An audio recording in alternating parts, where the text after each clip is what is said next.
Bonsoir à tous. Donc, je m'appelle Annabelle Millard et je vais vous présenter l'axe transition écologique et espace naturel que j'ai travaillé avec Sylvie, Francis, Carole et Vincent sur cet axe. Voilà. L'agriculture a depuis toujours façonné notre paysage et la nature nous offre de belles promenades autour du village. Village Neuf est traditionnellement connu pour ses cultures maraîchères, notamment celle de l'asperge dont la renommée dépasse nos frontières. C'est donc tout naturellement que nous souhaitons soutenir nos producteurs locaux et valoriser leur travail. Par exemple, nous pourrons encourager les futures conversions en bio ou encore mettre à leur disposition un local de vente direct. Les agriculteurs ne sont pas les seuls acteurs locaux de la biodiversité. Les associations nature, telles que les Cigognes d'Alsace, le Verger communal ou la Petite Camargue alsacienne, ont aussi leur rôle à jouer. C'est pourquoi il est nécessaire de les mettre en avant en faisant connaître leur travail. Nous développerons notamment des interactions entre les associations, vos enfants et vous, habitants de ce beau village. Je laisse la parole à Sylvie qui va vous présenter la journée du développement durable. Bonjour. Donc, la journée du développement durable, c'est un des projets justement d'interaction qui a émergé en particulier lors de la 3e réunion publique que nous avons faite. Il s'agit de créer un événement public intergénérationnel de sensibilisation à l'écologie au quotidien. C'est-à-dire, par exemple, avec des ateliers où on peut participer comme des ateliers compostage, une bourse aux plantes, des ateliers zéro déchet, de l'initiation au jardinage naturel, ou un atelier de réparation d'électroménager, par exemple. Par ailleurs, nous prévoyons d'organiser dans ce cadre une conférence débat sur un sujet qui changerait chaque année. Donc, ça peut être, par exemple, les réalisations de la commune d'Ungersheim, le scénario Négawatt sur le passage aux énergies renouvelables et plein d'autres sujets possibles. Ce serait l'occasion de réunir les particuliers intéressés par un achat groupé de matériel, comme par exemple des installations photovoltaïques, des cuves de récupération d'eau pluviale. Et puis, pourquoi pas aussi inclure une exposition ou un événement présenté par les écoles qui auraient travaillé sur un thème du développement durable à cette occasion. Concernant les espaces verts communaux, nous souhaitons favoriser encore plus la biodiversité en faisant attention aux espèces qui y sont plantées, c'est-à-dire utiliser dans la mesure du possible des espèces mellifères moins exigeantes en eau ou vivaces, avec les étés secs qui vont se répéter, il faut adapter les plantations. Pourquoi pas aussi planter des espèces comestibles, des arbres fruitiers à disposition de tout le monde.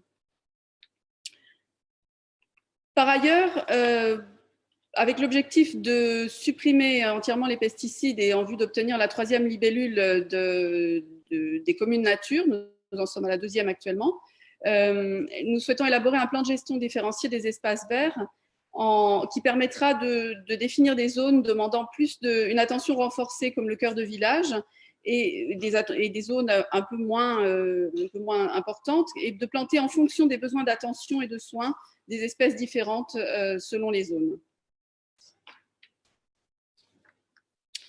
Toujours au niveau des espaces verts, pourquoi ne pas proposer aux habitants qui le souhaitent de devenir acteurs de la végétalisation de leur quartier par l'intermédiaire d'une charte, d'un permis de végétaliser qui leur permet de faire jouer leur créativité et leur envie de jardiner sur un pied d'arbre, des bacs, un bout de gazon et en même temps embellir notre village. Pour ce qui est de l'embellissement du village, nous souhaitons créer un nouveau prix dans le cadre du concours des maisons fleuries, un prix de la biodiversité pour encourager les personnes qui choisissent justement leur plantation en fonction aussi des animaux et de la flore locale. Je vais maintenant passer la parole à Francis pour les espaces urbains.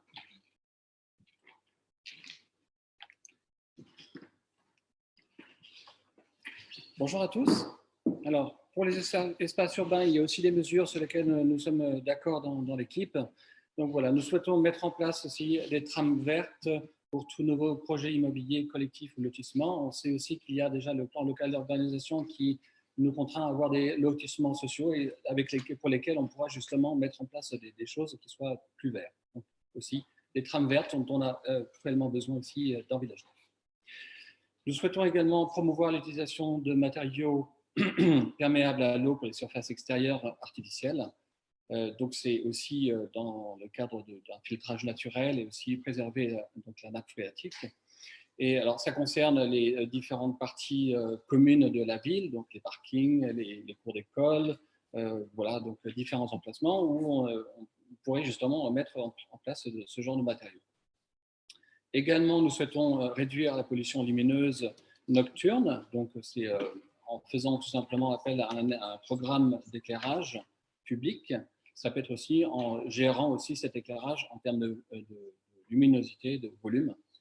Donc c'est là-dessus qu'il y a aussi clairement donc, un potentiel et qui pourrait aussi ménager la flore et la faune locale.